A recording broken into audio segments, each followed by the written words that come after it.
I've been talking a lot about 2030 and what's coming, and trying to impress on people how fast things change. Because when you get to 40, it really starts going hyperspeed, and 50, it's even faster. And you realize that everything that's now, we saw it coming. It was right before our very eyes, but we missed it. I look back at how I even landed in Saskatchewan, and it was because of hemp.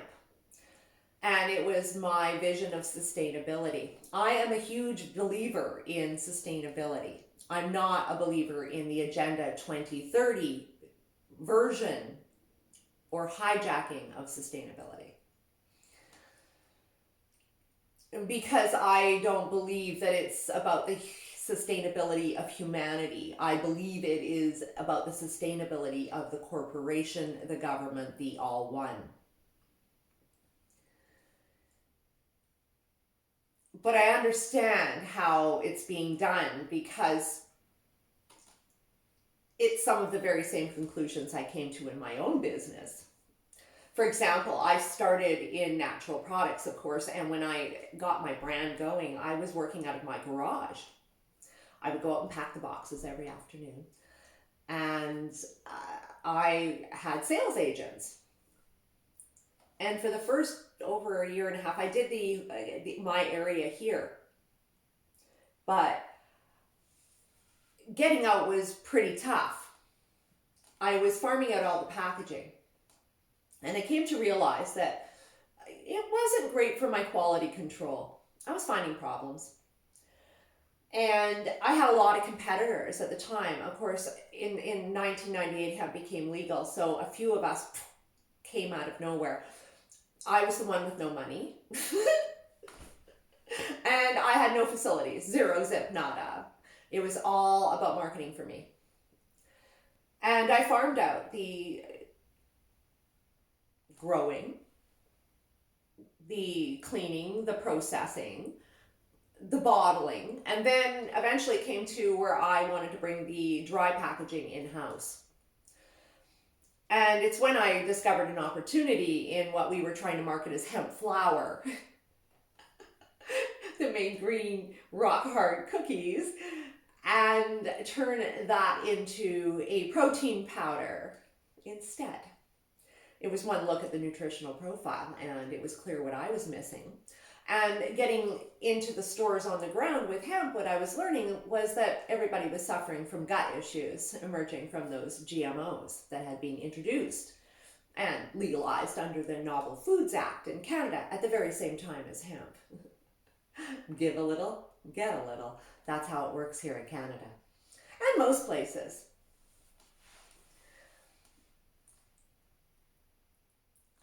We have a perception of choice. And I'm calling it a perception because it is. In fact, when we look at mainstream brands today, so many of them are weaved under these large corporations. Although they look independent on the shelf, they're not. And it's really down to 6-10 players in the mainstream. In natural products, it's the very same thing. And it's not 100% there yet, but it's well on its way. And it has been for some time. And I discovered that because I private labeled. As a company with limited marketing resources and inability to clone myself, I had to resign to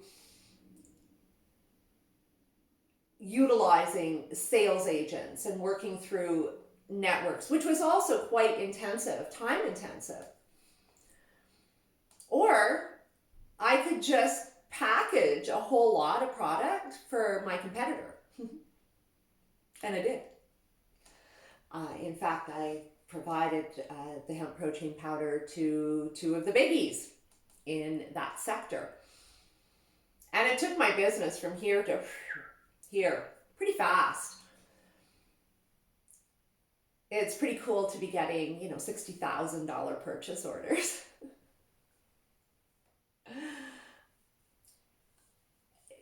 The way it grew and how it all went honestly led to the setup of my body for cancer that hasn't happened, and I cut off and retreated into getting my health back as a result of that venture. But what I came to understand very clearly was that I wasn't the only one doing it. Private label is the way to go. And a lot of people have interest in having a brand, but don't really have the money nor the people to do the natural health product regulations or the ability to hire that, for example. So what they do is they go out and they find themselves alliances. So let's just look. I've got a few little brands here. Here's a Canadian. This is New Roots. Canadian independent. We've got CanPrev, Canadian independent. We've got Now. Then we've got Natural Factors. Okay, so this is all three of these, the natural factors. And in fact, they probably have let's say 33.3% of the store right now. But then in mainstream, this is from them too, but this is Weather. This one's Lorna. This one's Preferred Nutrition. This one's BioClinic.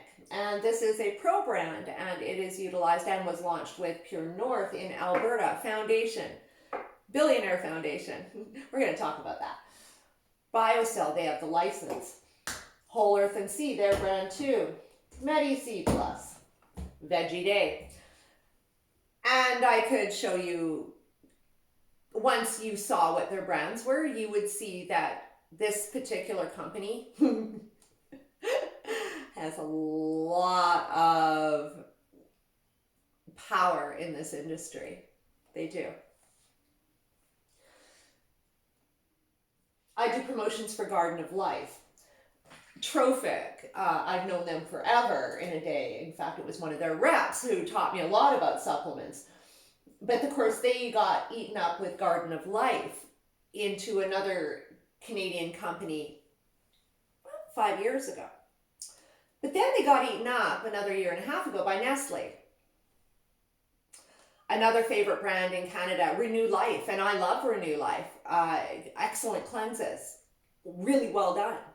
Price point excellent. They got it eaten up by Clorox. Burt's Bees, Clorox. Tom's of Maine, one of the first toothpastes that was considered natural. That was bought up right away within the first 5 years, I think. And of course, then they started adding back in the sodium lauryl sulfate. What happens is, as this happens, brands tend to water down. But that's not really the trend I'm seeing. I'm actually seeing that there's a perception that they're competing against each other, but they're not. But the quality seems to be remaining the same now. Because everybody's watching.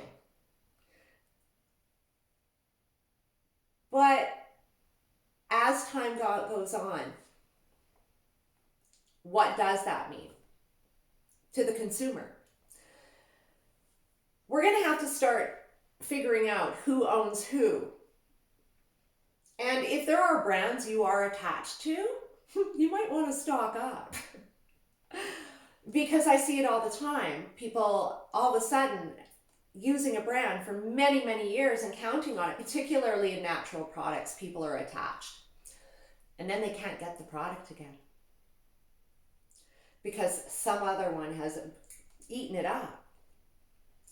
We all talk about supporting the small guy, but unfortunately, a lot of those small guys that you think are small guys that you're supporting, clearly they're not. They've been eaten up long ago. But they're just giving you the perception that they're something different. It's disingenuous. But more than that, this is about restricting the independence of business And that's what's happening here, because the small guy like me, we can't compete with this. We can't even get in the market. We can't innovate anymore. That's going to be off limits to us. Just like clothing and textile manufacturing is no longer a reality of the United States, it's in China. I hope this doesn't end up in China. That scares me. It does. These brands and guys like Jeff Bezos at Amazon have figured out we have zero loyalty. It's all about price for us, for the most part. And then the ones that do have loyalty don't really understand that the brands that they have come to love have changed ownership, interests. There's brands like in Canada, Vega, and I see it. People that love Vega love it because they were one of the first, after me and the hemp guys, and they were all mostly guys, they were the first protein powders out there that were veggie based, beyond soy or hemp. Yet that company changed years and years ago when it landed in Walmart. At the end of the day, those devotees are, funny enough, paying more than for a conventional product than, in fact, the organic product over here that Nestle owns. And in fact, none of the original people are involved. Same with Garden of Life. Same with a lot of them. Things are happening quickly, and it's all about making us think we have a choice, when in fact, we're investing with a handful in each sector. And that's what it's going to be reduced to, all in the name of sustainability. What I'm asking is sustainability for whom? Because it's clear it's not us. If you haven't subscribed to my channel, please do, and hit a like if you would. I would love that. And start taking a look through your cupboards and figuring out, and when you go into your stores, and getting a better idea of